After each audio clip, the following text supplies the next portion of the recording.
नमस्कार, news nation digital की हमारी इस खास सीरीज में आपका स्वागत है। मैं हूं सुमित कुमार दुबे। यूपी विधानसभा चुनाव होने में अब ज्यादा वक्त नहीं बचा है। ऐसे में हम आपके लिए एक ऐसी सीरीज लेकर आए हैं जिसमें यूपी के सभी 75 जिलों की हर विधानसभा सीट का इतिहास, भूगोल आपको बताया जाएगा। हर जिले की विधानसभा सीटों का पूरा हिसाब किताब हम आपके सामने रखेंगे। कौन जीता, कौन हारा, किस पार्टी का कहां दबदबा रहा और आने वाले चुनाव में मुकाबला किस करवट बैठ सकता है, ये पूरा हिसाब किताब इस सीरीज में हम आपके सामने लाएंगे। आज के एपिसोड में हम बात करेंगे आगरा जिले की। वो आगरा जहां से मुगलों के जमाने में पूरे मुल्क में हुकूमत चलती थी, जहां अकबर ने अपनी राजधानी बसाई, शाहजहां ने दुनिया का सबसे खूबसूरत मकबरा बनाया, ताजमहल। अंग्रेजों के राज में भी कुछ वक्त के लिए आगरा उत्तर पश्चिमी प्रांत की राजधानी रहा। यही वो प्रांत था जो मोटे तौर पर आज उत्तर प्रदेश है। यमुना के किनारे बसाए शहर दशकों तक जूता उद्योग और संगमरमर की नक्काशी के लिए जाना जाता है, पर्यटन का केंद्र रहा है। और यहाँ की राजनीति की अगर बात करें तो यहाँ जाति समीकरण हमेशा से एक अहम भूमिका निभाते रहे। तो 2027 के विधानसभा चुनाव से पहले आइए समझते हैं आगरा की असली तस्वीर। और उस तस्वीर को समझने के लिए हमें उसकी डेमोग्राफी को समझना होगा। कुल जनसंख्या जो 2011 की जनगणना है उसके मुताबिक 44,18,797 है। हिंदू 88.77% है, मुस्लिम 9.31%, जैन 0.49%, सिख 0.27%, ईसाई 0.23%। ये आगरा की डेमोग्राफी है। अनुसूचित जाति की संख्या यहाँ अच्छी खासी संख्या में है। 22.43% यहाँ पर अनुसूचित जाति के लोग रहते हैं, जिनमें जाटव 6,98,052, वाल्मीकि 67,836 और कोरी समाज के 62,118 लोग यहाँ पर रहते हैं। यह आंकड़ा हमें मिला है। शहरी आबादी यहाँ 45.81% है और ग्रामीण आबादी 54.19%। यानी आगरा सुनने में नाम आता है कि आगरा शहर है, लेकिन आगरा जिले की बात करें पूरे जिले की तो यहाँ ग्रामीण आबादी ज्यादा है। साक्षरता की दर यहाँ पर 71.58% है। अब बात करते हैं डेमोग्राफी के बाद आगरा की सियासी बनावट की, कि सियासी बनावट यहाँ की क्या है। आगरा जिले में कुल 9 विधानसभा सीटें हैं। ये काफी बड़ी संख्या है यूपी में। कुछ ही जिले ऐसे हैं जिनमें इनसे ज्यादा विधानसभा सीटें हैं। ये 9 विधानसभा सीटें 2 लोकसभा सीटों में बटी हुई हैं। आगरा लोकसभा जो कि एससी के लिए आरक्षित है, इसके अंतर्गत Etmadpur, Agra Cantt, Agra South, Agra North, ये 4 सीटें आती हैं। दूसरी लोकसभा सीट है यहाँ फतेहपुर सीकरी, जिसके तहत आगरा रूरल, फतेहपुर सीकरी, खेरागढ़, फतेहाबाद और बाह, ये 5 विधानसभा सीटें आती हैं। फतेहपुर सीकरी लोकसभा सीट भी है और उसी के अंतर्गत फतेहपुर सीकरी एक विधानसभा सीट भी है। ये बात आप और से यहां पर समझ लीजिए। अब आपको वो आंकड़ा बताते हैं जो पिछले 15 साल की आगरा जिले की पूरी सियासी कहानी को बयां करता है। 2012 में यहां पर जब चुनाव हुआ था विधानसभा का, तो वहां बीएसपी ने सबसे ज्यादा सीटें जीती थी। उसने 6 सीटें यहां पर 2012 के चुनाव में जीती थी, उसका दबदबा था। बीजेपी को सिर्फ 2 सीटें मिली थी और 1 सीट समाजवादी पार्टी खाते में गई थी। फिर आई 2017 की मोदी लहर, तस्वीर पूरी तरह पलट गई। बीजेपी ने जिले की सभी 9 में से 9 विधानसभा सीटें जीती। 2022 में भी यही सिलसिला कायम रहा। यानी लगातार 2 चुनावों में, 2017 का चुनाव और 2022 का चुनाव, यहां पर आगरा जिला पूरी तरीके से बीजेपी के कब्जे में रहा। उसका एक अभेद गढ़ हम इसे कह सकते हैं, वो बन गया। अब सीटवार तरीके से एक एक सीट की पूरी कहानी आपको हम यहां पर समझाते हैं। सबसे पहली बात करते हैं एतमादपुर सीट की। ये एक सामान्य सीट है। यहां पर एससी आबादी 22.8% है, मुस्लिम आबादी 8 से 9% है। ग्रामीण आबादी यहां पर 62.77% है, यानी यहां ग्रामीण आबादी ज्यादा है इस सीट पर। यमुना नदी और चंबल नदी के बीच में बसा हुआ एतमादपुर एक मिला जुला इलाका है। यहाँ औद्योगिक इकाइयां भी हैं, खेत भी हैं और मुगल काल की विरासत भी यहाँ पर है। 2022 का जो पिछला चुनाव हुआ था, वहां पर डॉक्टर धर्मपाल सिंह ने यहाँ पर जीत हासिल की थी। उन्हें 48.77% वोट मिले थे, 97,033 वोट। दूसरे नंबर पर प्रबल प्रताप सिंह रहे थे जो बीएसपी के थे, उन्हें 49,109 वोट मिले, 32.83%। तीसरे नंबर पर वीरेंद्र चौहान रहे समाजवादी पार्टी के, 32,000 के आसपास इन्हें वोट मिले, 16.18%। जीत का अंतर जो पहले और दूसरे प्रत्याशी के बीच में रहा वो रहा 47,924 वोटों का। इंटरेस्टिंग बात यह है कि डॉक्टर धर्मपाल सिंह जो बीजेपी के टिकट से यहाँ जीते वो 2012 में बीएसपी के टिकट से यहीं से जीते थे, लेकिन 2022 में वो बीजेपी में चले गए और फिर वहां पर उन्होंने जीत हासिल की। इससे यहाँ वोटर्स के मिजाज की साफ साफ उसके बारे में पता चलता है। अब 27 में क्या होगा ये देखना होगा। इसके बाद दूसरी सीट पर आते हैं जो है Agra Cantt. Agra Cantt schedule caste के लिए आरक्षित सीट है। यहाँ शेड्यूल कास्ट की आबादी 25.82% है। ये 100% शहरी सीट है, यानी यहाँ कोई ग्रामीण नहीं है, इलाका नहीं है, पूरी अर्बन सीट है। यहाँ ब्रिटिश काल से चली आ रही आगरा की छावनी है, आगरा कैंटोनमेंट, जो काफी फेमस है।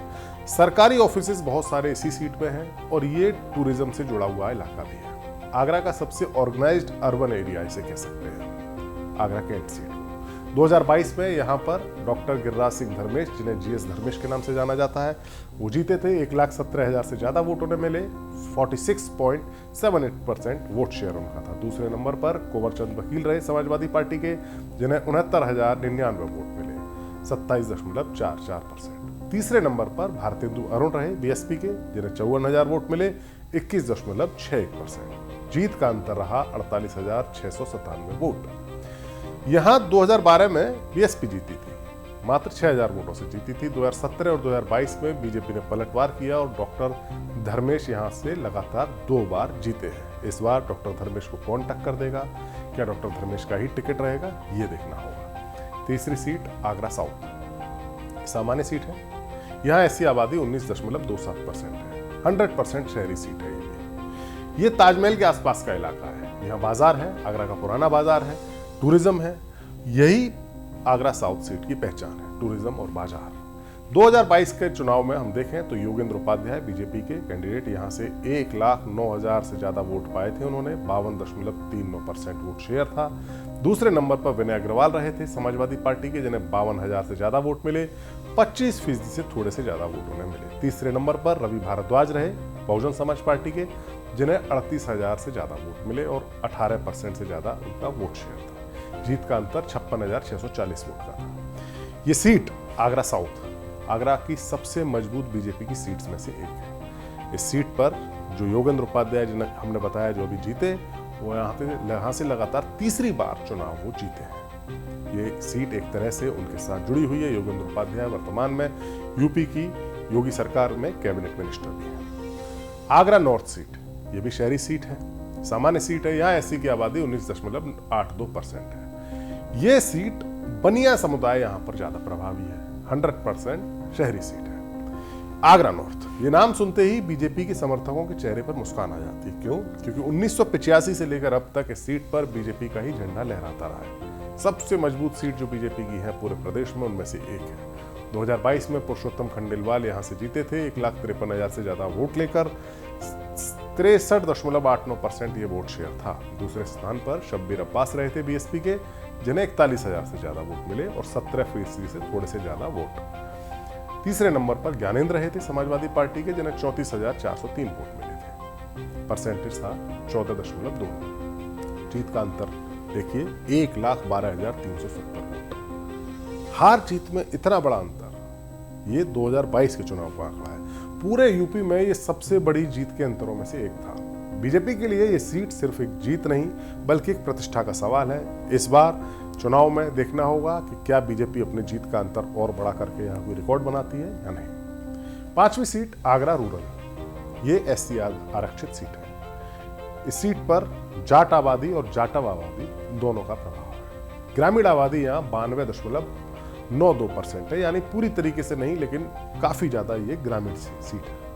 आगरा के असली ग्रामीण चेहरे को अगर कोई सीट दिखाती है तो वो यही है, आगरा रूरल। 93% से ज्यादा ग्रामीण आबादी, खेती और जाटव मतदाताओं का बड़ा आधार भी यहाँ पर है। ये इस सीट की पहचान है। 2022 में यहाँ बेबी रानी मौर्य जीती थी बीजेपी की। 1,37,000 से ज्यादा वोट उन्हें मिले। टोटल वोट शेयर 52% से भी ज्यादा था। दूसरे नंबर पर किरण केसरी रही थी बीएसपी की, जिन्हें 60,000 से ज्यादा वोट मिले। 23% से ज्यादा ये वोट शेयर था। तीसरे स्थान पर महेश कुमार थे आरएलडी के, 52,000 से ज्यादा वोट मिले और 20% से ज्यादा वोट। जीत का अंतर था 76 62,608 वोट का।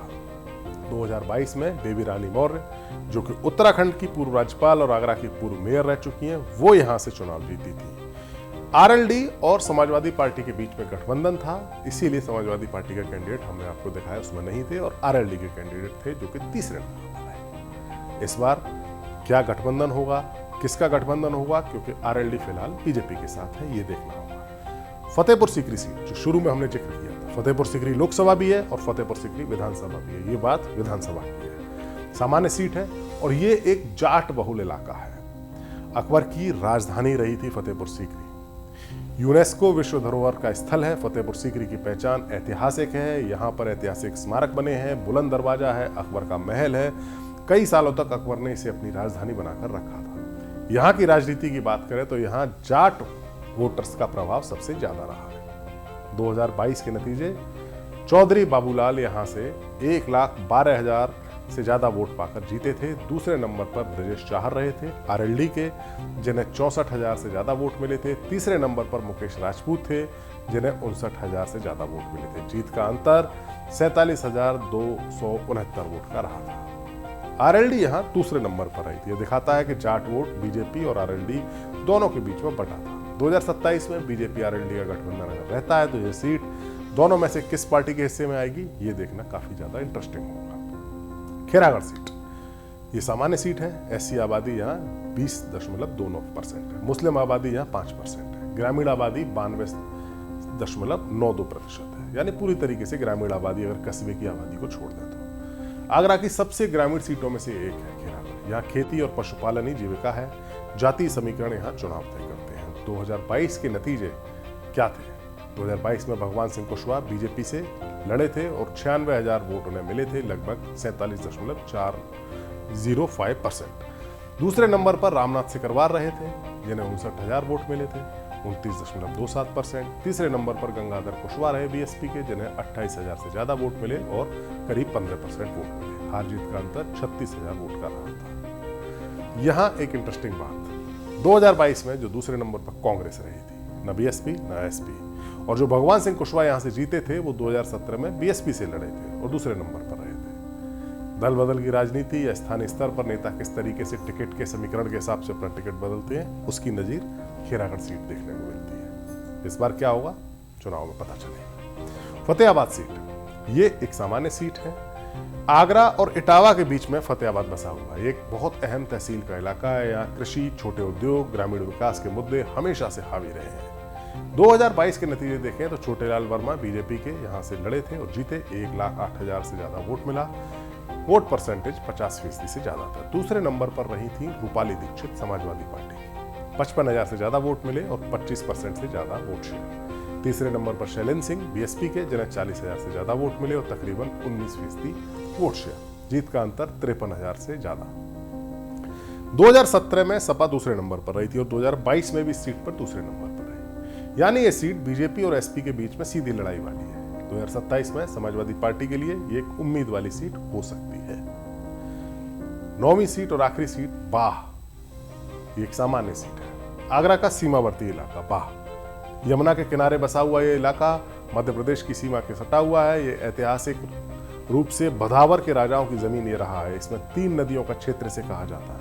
इंटरेस्टिंग बात इस सीट की यह है कि यहाँ पर एक बटेश्वर जगह है, जो भारत के पूर्व प्रधानमंत्री अटल बिहारी वाजपेयी का पैतृक गांव इसी बटेश्वर में है। यहाँ खेती, पशुपालन और ग्रामीण जीवन का बोलबाला है और यहाँ की राजनीति में एक परिवार का नाम बार बार आता है। अगर बाह की बात आप करें तो वो हम बताएंगे।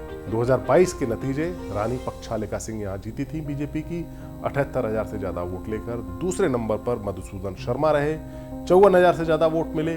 तीसरे नंबर पर नितिन वर्मा रहे बीएसपी के, जिन्हें 50,000 से ज्यादा वोट मिले। जीत का अंतर 24,235 वोट रहा। दिलचस्प बात, 2012 में रानी पक्षालिका सिंह के पति राजा महेंद्र रिद्धवन सिंह ने समाजवादी पार्टी के टिकट पर यहां से जीत हासिल की थी। 2017 में रानी पक्षालिका सिंह खुद बीजेपी की टिकट पर उतरी और जीती और 2022 में उन्होंने लगातार दूसरी जीत दर्ज की। यानी एक ही परिवार, पहले एसपी में फिर बीजेपी में। ये बाह की राजनीति है। तो इस तरह से हमने आपको आगरा की पूरी 9 की 9 सीट का पूरा लेखा जोखा आपके सामने रखा। एक ऐसा जिला जहां 2012 में बीएसपी का दबदबा था, लेकिन 2017 में मोदी लहर ने सब कुछ पलट दिया। 2022 में भी बीजेपी का कब्जा कायम रहा। अब 2027 का चुनाव, सवाल है कि क्या समाजवादी पार्टी और कांग्रेस का संभावित गठबंधन यहां बीजेपी को चुनौती दे पाएगा या नहीं। इन सवालों के जवाब 2027 में मिलेंगे। तब तक हमारी सीरीज से आप जुड़े रहिए। अगली बार हम लेकर आएंगे यूपी के किसी और जिले की पूरी चुनावी कहानी। नमस्कार।